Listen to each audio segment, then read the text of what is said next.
Welcome to krypton classes. इस video lecture में हम बीसीसी यूनिट सेल के 110 प्लेन का प्लैनर डेंसिटी कैलकुलेट करेंगे। इस वीडियो को आप आखिरी तक जरूर देखिएगा क्योंकि हम इस वीडियो में बहुत ही सिंपल स्टेप्स में और एक एक स्टेप का डिस्कशन करते हुए प्लैनर डेंसिटी निकालेंगे। तो शुरू करते हैं। बीसीसी यूनिट सेल, सबसे पहले हम देख लेते हैं कि बीसीसी यूनिट सेल क्या होता है।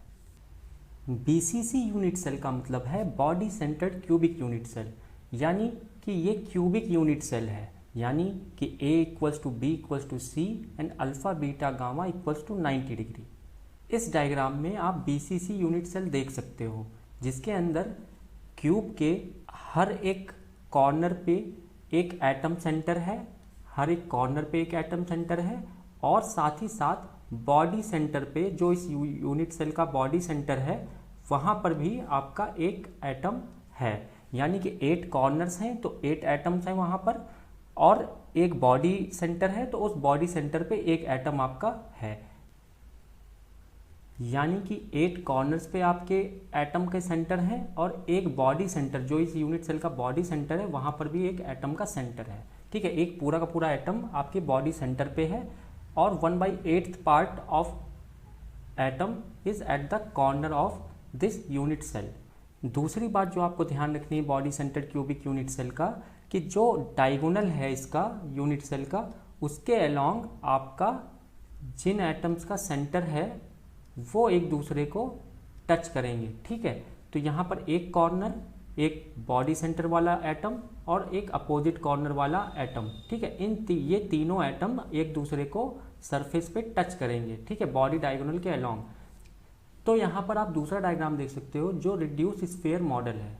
ठीक है, ये आपका हमने क्या किया है कि जो एटम्स हैं उनको हमने रिड्यूस कर दिया है, रिड्यूस्ड स्फीयर फॉर्म में लिया है। क्यों? ताकि हम लेटिस पोजीशंस को देख सकें, हम खाली पोजीशन ऑफ एटम्स देख सकें। ठीक है, ये आपका एक्चुअल डायग्राम था और ये आपका रिड्यूस्ड स्फीयर मॉडल है। तो आप यहाँ पर देख सकते हैं कि इस यूनिट सेल के 8 कॉर्नर्स पे आपके 8 एटम हैं और वो 1/8 पार्ट उसका यूनिट सेल के अंदर है, और एक मिडिल में बॉडी के सेंटर पे आपका एक फुल एटम इस body centred cubic unit cell के अंदर है। तो ये आपका बीसीसी यूनिट सेल हो गया। ठीक है, अब हमें इस यूनिट सेल के 110 प्लेन का प्लैनर डेंसिटी निकालना है।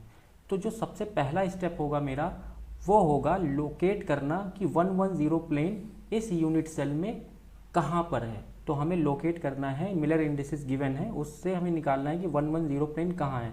तो मैं आपको सिखाता हूँ कि 110 प्लेन को हम कैसे लोकेट करते हैं।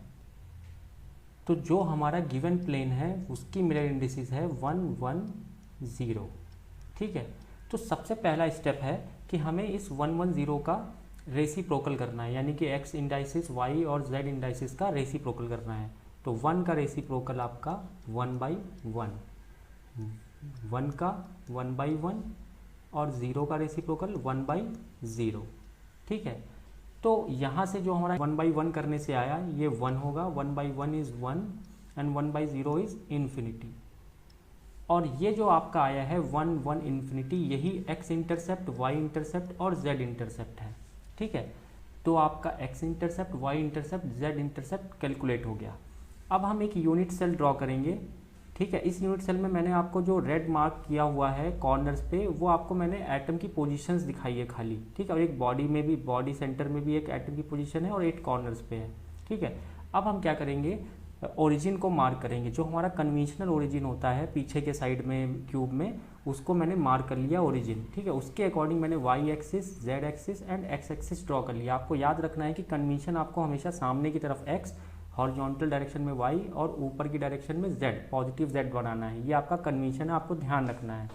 तो अब हम क्या करने वाले हैं कि x इंटरसेप्ट, y इंटरसेप्ट और z इंटरसेप्ट को इस यूनिट सेल में हम मार्क करने वाले हैं। तो x में क्या इंटरसेप्ट है 1, तो हम ओरिजिन पे खड़े हुए और x की डायरेक्शन में 1 पे गए, तो यहाँ पर हमारा इंटरसेप्ट आ गया पहला x इंटरसेप्ट। ठीक है, फिर y इंटरसेप्ट के लिए हम फिर ओरिजिन पे खड़े हुए, ओरिजिन पे खड़े होकर y डायरेक्शन में 1 यूनिट लेंथ गए, तो हम आ गए इस पॉइंट पे। ठीक है, तो 2 पॉइंट हमें मिल गए।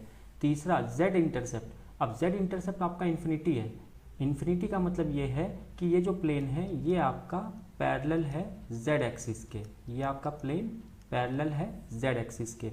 तो अब पैरेलल है जेड एक्सिस के, तो किस तरह से हम प्लेन को ड्रॉ करें, उसका तरीका ये है। मैं सिंपल ट्रिक आपको बताता हूँ किस तरीके से आपको ड्रॉ करना है। आपको कुछ नहीं करना है, जेड एक्सिस के पैरेलल है, आपको वाई इंटरसेप्ट और जेड इंटरसेप्ट मिल चुका है, तो आप एक्स इंटरसेप्ट वाले पॉइंट पे खड़े होइए, ठीक है। और जेड एक्सिस, जो जेड एक्सिस है उसके पैरेलल एक लाइन बनाइए यूनिट सेल के अंदर, ठीक है। यूनिट सेल के ऊपर आपको लाइन बनानी है जेड एक्सिस के पैरेलल, और जो वो लाइन पास होनी चाहिए एक्स इंटरसेप्ट वाले पॉइंट से।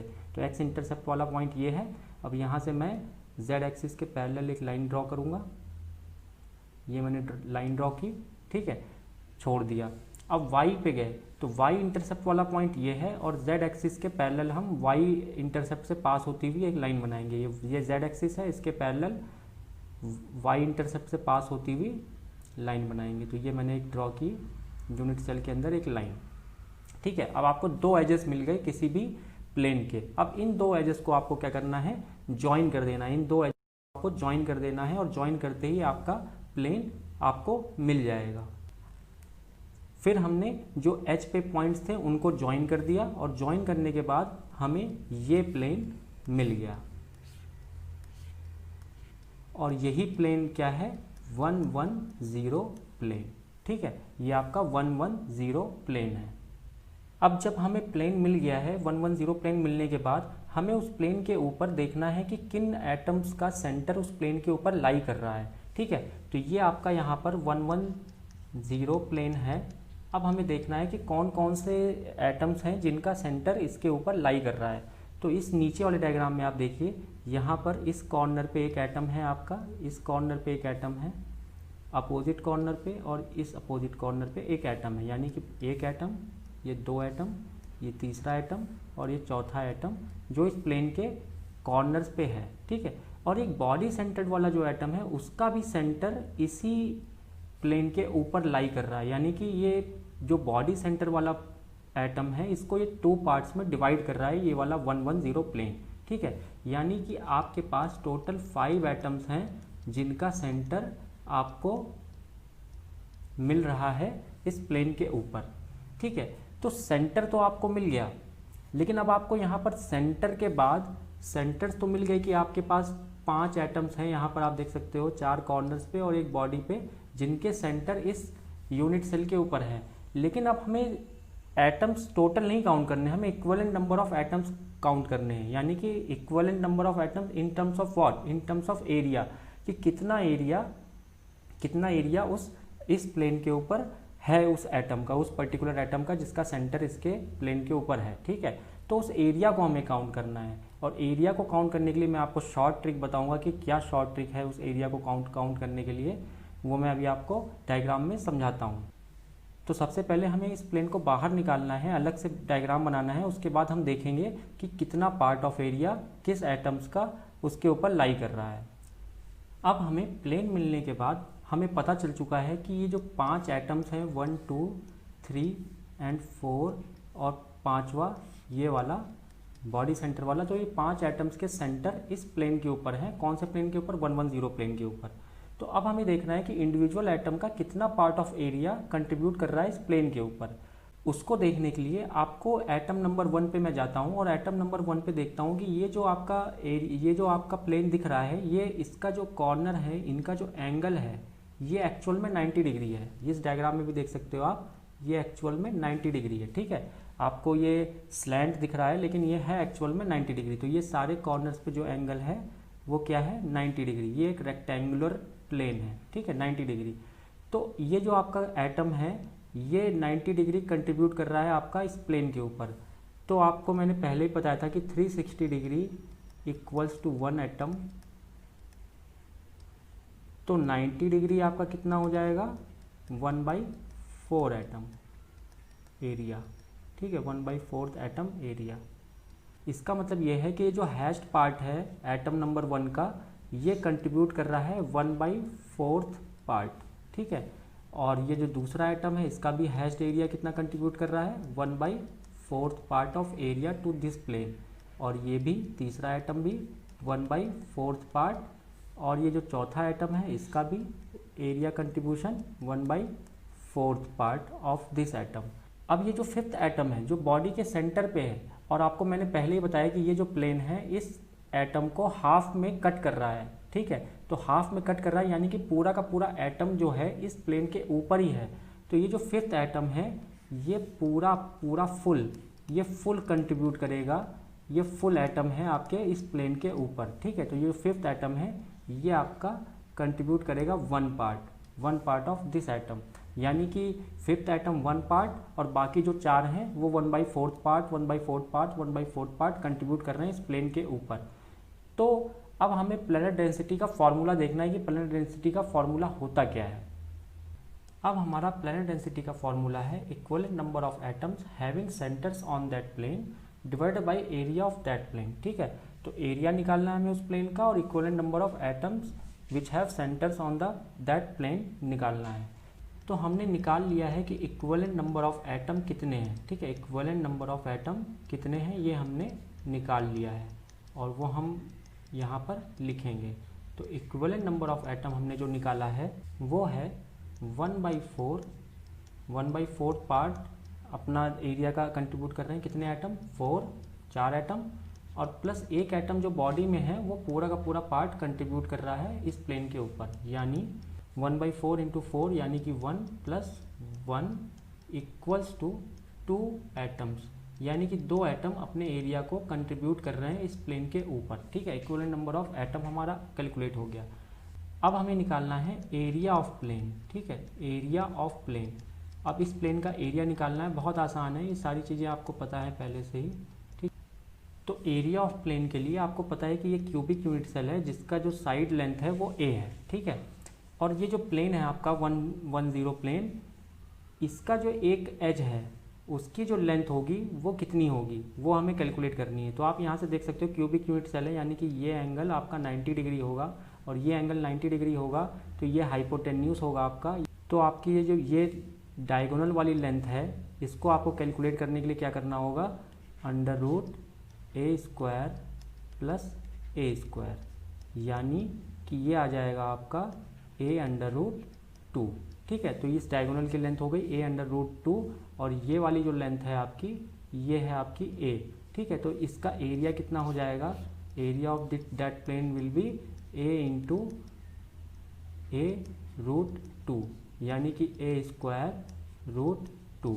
तो यहाँ एरिया ऑफ द प्लेन हो जाएगा √2a², ठीक है। तो √2a² आपका in terms of lattice parameter इसका एरिया ऑफ प्लेन हो गया। तो यहाँ से PD आपका यानी प्लैनेट डेंसिटी आपका क्या आ जाएगा, 2 / √2a², ठीक है। तो इसको आप सिंप्लीफाई करोगे तो ऊपर √2 और नीचे a²। तो ये आपका प्लैनेट डेंसिटी ऑफ 110 प्लेन, ये आपका planar density of 110 plane calculate हो गया। अगर आपको planar density radius of atom के टर्म में चाहिए तो आपको इस a को कन्वर्ट करना होगा रेडियस के टर्म में। अब इस a को रेडियस के टर्म में कैसे कन्वर्ट करेंगे, इसके लिए आपको मुझे पुराना डायग्राम दिखाना होगा। तो आप इस डायग्राम में देख सकते हैं कि आपने a√2 तो ये इस डायगोनल को निकाला ही था, ठीक है, और ये आपका साइड a था, ठीक है। अब आपको यहाँ पर 3 एटम, मैंने पहले ही बताया था बॉडी सेंटर में इस डायगोनल के अलॉन्ग, बॉडी डायगोनल के अलॉन्ग 3 एटम के सेंटर होंगे, ठीक है। तो तीनों एटम के सेंटर इस बॉडी डायगोनल के अलॉन्ग होंगे, ठीक है। तो यानी कि ये जो इसका यहाँ से लेके और यहाँ तक का जो लेंथ है ये है 2r, ठीक है, कह सकते हैं आप, और ये है आपका r और ये है आपका r, ठीक है। और ये आपका a है और ये a√2 है और ये आपका एंगल 90 डिग्री है। तो ये जो डायगोनल है ये a के टर्म्स में क्या आ जाएगा, √a² + a√2 का होल स्क्वायर, ठीक है। तो ये आ जाएगा आपका डायगोनल और यही इक्वल होगा आपके किसके, 4r के बराबर। तो यहाँ से मैं इसको सिंप्लीफाई करता हूँ तो ये a² + a² 2a², यानी कि यहाँ आ जाएगा 3a² का √ इक्वल्स टू 4r। तो यहाँ से आपका a निकल के आ जाएगा a√3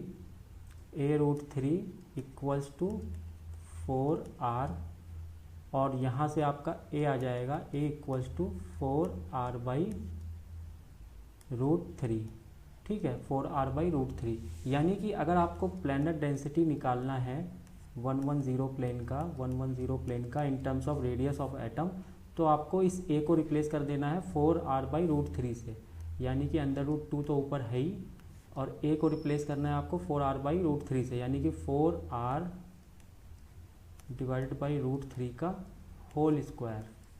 ठीक है, तो यहाँ से आपका आ जाएगा √2, ये √3 हटकर 3 हो जाएगा, ऊपर आ जाएगा, और नीचे हो जाएगा 16r²। ठीक है, तो ये प्लैनेट डेंसिटी हो गया आपका in terms of radius of atom, यानी √2 × 3 / 16r², ये प्लैनेट डेंसिटी r के टर्म में। और ये जो प्लैनेट डेंसिटी है ये आपकी लैटिस पैरामीटर अगर गिवन हो तो उसके टर्म में। ठीक है, तो मुझे ऐसा लगता है कि इस वीडियो लेक्चर में आपको समझ में आ गया होगा एक एक स्टेप की आपको किस तरीके से प्लैनेट डेंसिटी किसी भी प्लेन का, किसी भी यूनिट सेल का, BCC हो, FCC हो, कोई भी प्लेन हो, कोई भी यूनिट सेल हो, आप कैलकुलेट कर सकते हो अगर आप इस वीडियो को आखिरी तक देखो और आप समझो कि मैं क्या क्या स्टेप इसमें फॉलो कर रहा हूँ, किस तरीके से हमें इसमें आगे बढ़ना है। ठीक है, thank you for watching my video.